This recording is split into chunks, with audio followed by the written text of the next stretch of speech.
When you look at art, every person who looks at it brings to it certain things, and the artist has certain things in the work that the person is looking at. So the person's interpretation of the work is somewhere between that, what you bring to the work and what the artist puts into work. And every artist wants to think that, you know, it's a universal thing, and it's not anything that's germane to any particular region or something like that. I believe that you deal in specific. As an artist, you go to specifics, and from specifics, if it's good enough, then people will find the generalities. For instance, if you look at the flag there, you don't have to know the history of the flag to know that it's an old thing. Can we agree on that? That it's not one that was made yesterday. The other thing that we can see is that it's deteriorating. You see some parts of it, you don't see other parts of it. You know that it's a flag, and you know that the flag is deteriorating. Now, once you find that out, then perhaps you can look at what the artist is titled. I call it commemoration. And commemorations, of course, commemorates events, so the flag commemorates events.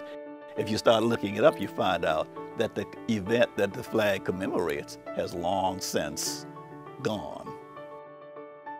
So by doing that, you find that this is a flag, that it's tattered and torn, and that it's not existing anymore as a flag of a particular nation. Interestingly, when I was doing it, that's what I thought about when I was doing it.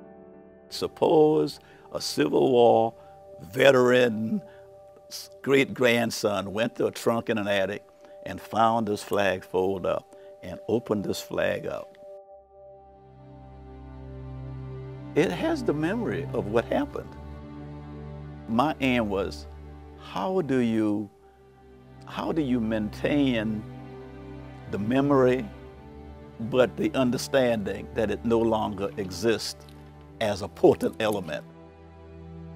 It is not the flag that it was. As Margaret Mitchell says, gone with the wind. What we are seeing is a facsimile of something that was, an heirloom, something that ought to be in a museum, because this is something that is very precious. Because when you open that trunk and lay that thing out on the floor, you are not going to fly that atop the State House.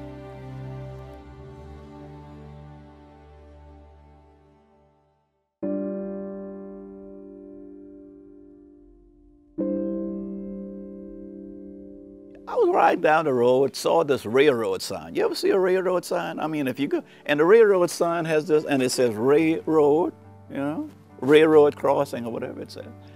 And I looked at the proportion of those things exactly as the flag. They're almost in the same proportion. And I thought, really, that's what it's all about. The whole flag issue, as we see it in our culture, that's something that we have to get over. You know, we have to cross over that. So it morphed into a series that I call Signs and Crossings. And it was solidified when I went to the funeral of one of my co-workers. And the minister was talking about Barbara had made her final crossing.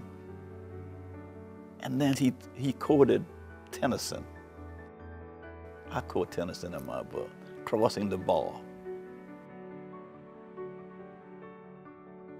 And what happens is I just felt that in our lives, we have many things that we have to cross. It might be the death of a loved one. It might be a divorce. It might be a son or daughter who's doing the wrong thing. And sometimes for our African Americans, during the era of segregation, we suffered in silence. It's something that we had to cross over. I mean, when you had to sit at the back of the bus and walk down and get out, the indignity of that. But those are kinds of things that we had to cross over silently. And I think death is that final crossing. So, you know, the blues is bittersweet. I had that painting over there. The blues is not all bad or all good. The blues is bittersweet. So to me, batik has that, the dying, and the tactility of its surface has a kind of bittersweetness.